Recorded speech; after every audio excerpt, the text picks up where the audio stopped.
Raisi wa Liberia ambaye kwa miaka ya nyuma alikuwa ni mchezaji mkubwa sana duniani ambaye yeye anaitwa George Weah amesema kwamba Ballon d'Or yake hawezi kuiuza au kuifanya kitu chochote ambacho kitasababisha itoweke katika macho yake, na amesema kwamba hiyo Ballon d'Or ni alama kubwa kwenye maisha yake na Waafrika kwa ujumla.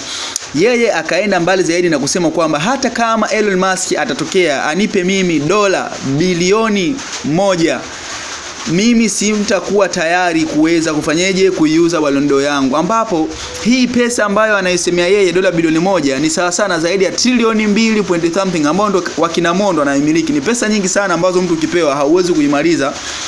Lakini yeye George amesema kwamba hayuko tayari kuiuza hata kama kwa thamani ya pesa hiyo.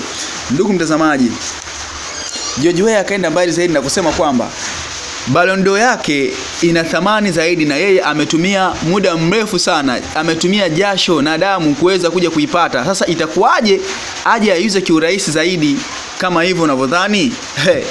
Ndugu mtazamaji, kwenye hili George Weah akaendelea kusema kwamba hii Ballon d'Or mpaka sasa hivi hakuna Mwafrika yeyote ambayo tayari ameshafanyaje ameshaipata, ni yeye tu.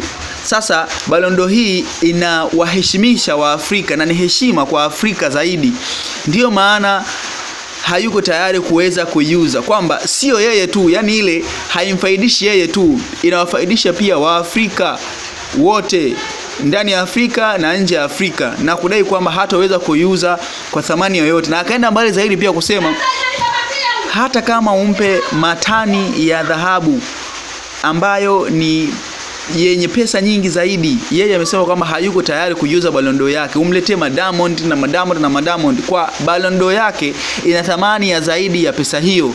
Ndugu mtazamaji, unafikiria kama ingekuwa ni mtu mwingine ambaye sio George Weah ndo angekuwa mpata tuzo hiyo kwa kipindi hicho, na ikatokea mtu amempa pesa aiuze, unafikiria anaweza kuiuza kutokana na wengi hawakutumia kesho yao vizuri, au anaweza kaiacha kama anavyoiacha nani George Weah?